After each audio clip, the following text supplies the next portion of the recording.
Ang team namin is halong Philippine Navy, halong national team and coaches, athletes and coaches, and meron din po tayong mga civilian na mga kasama. This is all because of the skipper of the team, Mr. Chow's effort to participate in this very prestigious event. Ito nga pong Sydney to Hobart race. Actually, this is the third time na pinlano ng skipper na salihan itong event na ito, hindi lang natutuloy-tuloy.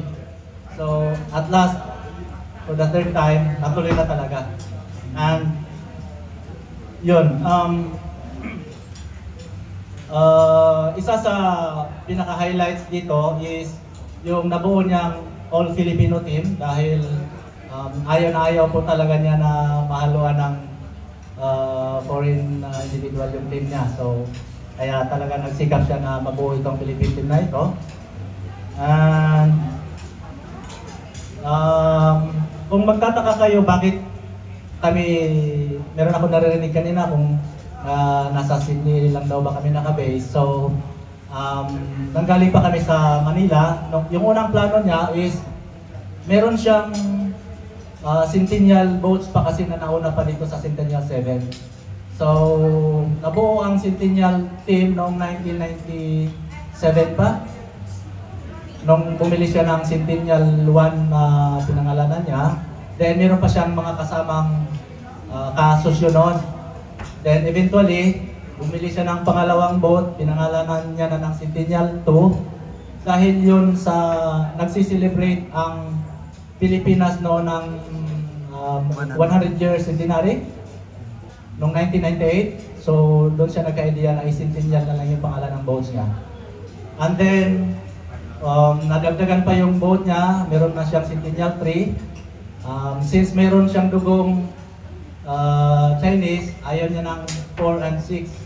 So from Centennial 3, lumaktaw na siya ng Centennial 5 and Centennial 7, ito na.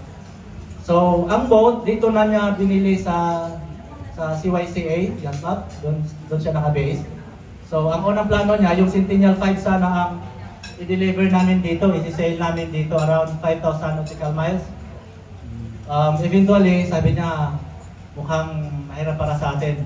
Bili na lang tayo ng yate sa Sydney at yun na lang gamitin natin. So, and nangyari naman, yun yung, hindi na kami nahirapan pang i-sailing pa, deliver dito yung Centennial 5. And then, after nitong regata na ito, mag-finish siguro kami sa Hobart around December 28 or December 29, depende sa hangin kung pabor o sa lubong. After niyan, ang plano niya mag-celebrate muna ng New Year sa Hobart, and then i-deliver namin yung boat pabalik ng Sydney, and then pack up everything, tanggal palo, ligpit, layag, mga accessories. Then, nagpasalamat kami kasi hindi na namin siya i-deliver pa sail ng Pilipinas. Ibabarko na lang daw papuntang Hong Kong. And doon na namin siya kukunin sa Hong Kong. Then, isi-sailing namin papuntang Pilipinas.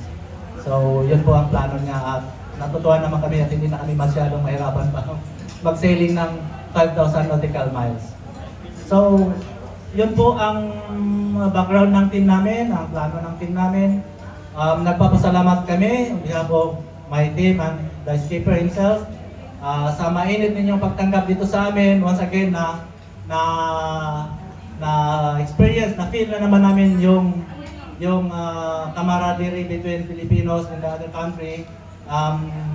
Before na-experience ko na rin ito doon sa may Albany and sa Perth noong 2010 and 2011. Unfortunately, itong mga kasama ko, mga bata pa lang ito sila nung time na yon.